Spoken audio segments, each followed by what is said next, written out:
Assalamualaikum warahmatullahi wabarakatuh, dan salam sejahtera untuk kita semua. Bersepeda jarak jauh memang memberi tantangan tersendiri, menegangkan sekaligus mengasihkan. Sensasi menyelesaikan jarak 100 km membuat banyak pesepeda bergegas untuk mencoba dan tentunya berlatih sebelum menjalani perjalanan jarak jauh. Bersemangat untuk melampaui batas kemampuan mereka dan bersiap menghadapi tantangan di depan. Namun kadang-kadang pesepeda terjebak dalam kesalahan umum yang dapat menghambat kemajuan dan performa mereka. Bahkan ini pun bisa terjadi pada pesepeda profesional. Agar kita terhindar dari kesalahan dalam latihan, berikut akan kita bahas beberapa kesalahan yang sering terjadi.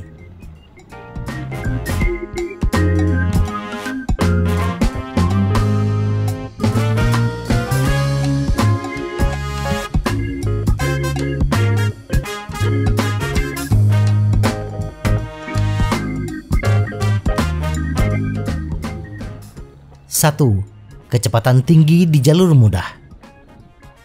Godaan kondisi jalur yang mudah, datar dan mulus membuat latihan kita gagal hanya karena di kondisi tersebut kita mengayuh sepeda dengan kecepatan tinggi. Zona 2 atau zona ketahanan akan menjadi intensitas yang paling ideal untuk difokuskan dalam latihan bersepeda jarak jauh. Bersepeda di zona 2 sekitar 55 hingga 75% dari daya ambang fungsional atau FTP akan meningkatkan oksidasi lemak, yaitu kemampuan tubuh untuk menggunakan lemak sebagai sumber bahan bakar, dan memastikan bahwa perjalanan tidak terlalu banyak tekanan sehingga tubuh kita bisa benar-benar pulih dan beradaptasi dengan perjalanan yang lama. Bersepeda terlalu keras atau intensitas tinggi pada kondisi yang mudah merupakan salah satu kesalahan utama yang banyak dilakukan oleh pesepeda yang berlatih untuk perjalanan ketahanan. Di samping faktor internal, faktor eksternal juga mengharuskan kita untuk bersepeda dengan kecepatan sedang walaupun di jalur yang mudah. Hal ini akan terasa bila kita bersepeda dengan rombongan. Kita melakukan perjalanan jauh dengan rombongan.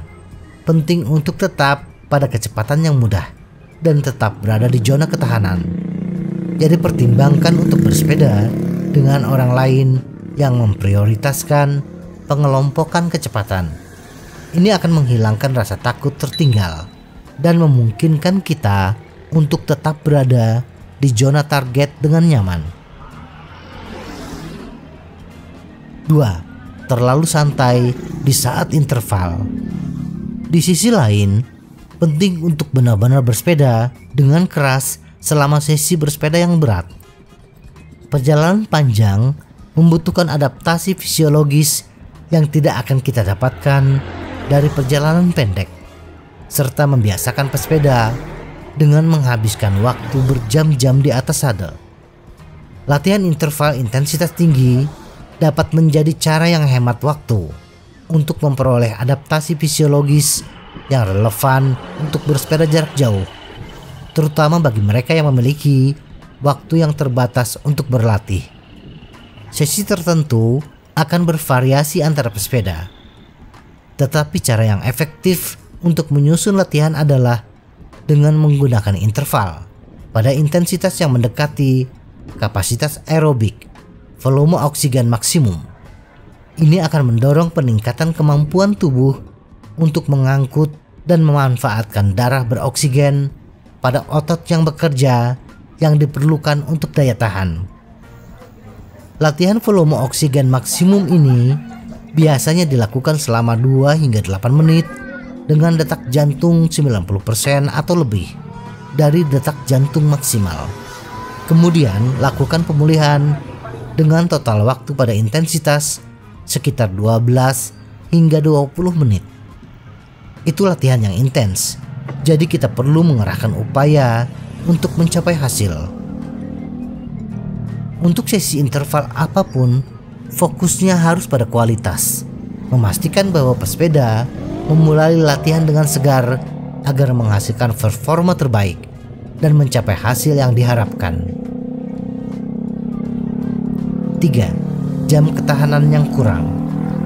Salah satu prinsip dasar pelatihan adalah kekhususan. Pada dasarnya, ini berarti bahwa untuk menjadi lebih baik dalam suatu hal, kita harus berlatih secara tepat.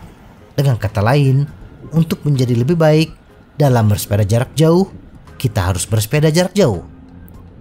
Bagi kebanyakan pesepeda yang berlatih untuk perjalanan jarak jauh, perjalanan panjang akan menjadi kendala terbesar dan karenanya akan menjadi fokus latihan yang paling penting.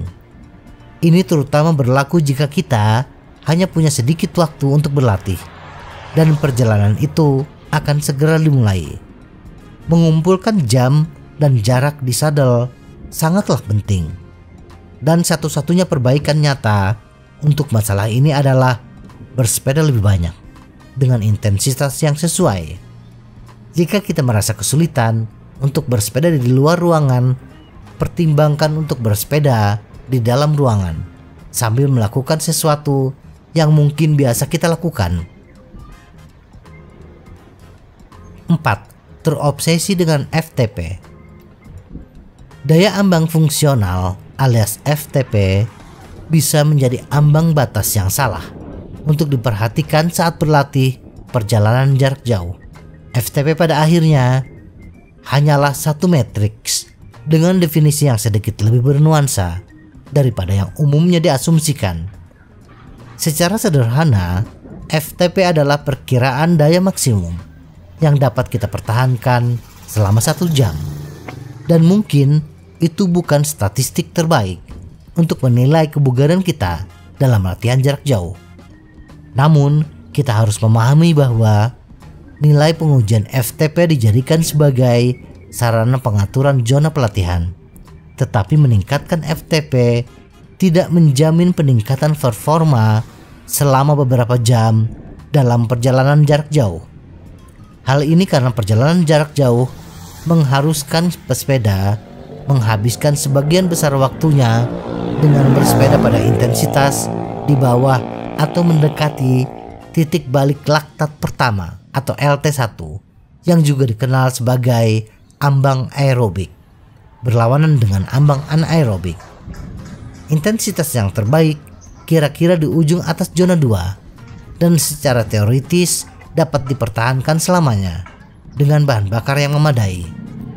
Jadi, mampu berkendara dengan daya yang konsisten di sekitar LT1 jauh lebih penting dibandingkan sekadar berfokus pada daya perkiraan yang dapat kita hasilkan selama sekitar 1 jam.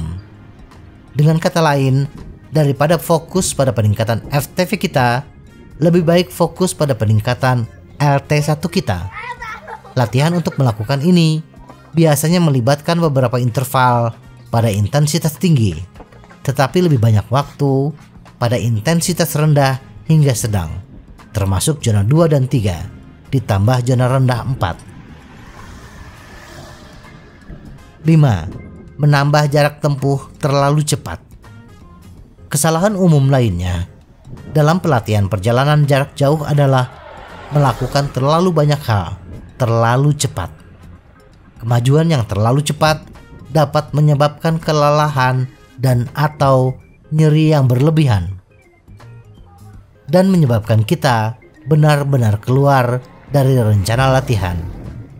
Generalisasi yang baik adalah tidak menambah volume lebih dari 10% per minggu. Fokus pada jarak tempuh lebih mudah, tetapi yang lebih efektif adalah waktu atau beban total. Peningkatan yang lebih kecil memungkinkan pemulihan yang lebih besar, dan dengan demikian adaptasi yang lebih besar terhadap pelatihan. Saat kita memulai rencana latihan perjalanan jarak jauh kita, pilihlah satu metrik dan patuhi metrik tersebut.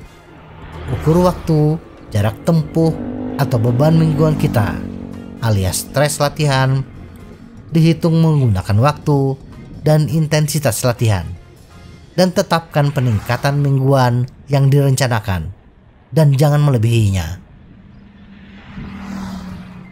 6. Gagal mengisi bahan bakar. Gagal dalam pemenuhan nutrisi adalah kesalahan besar para pesepeda yang berlatih untuk perjalanan jarak jauh.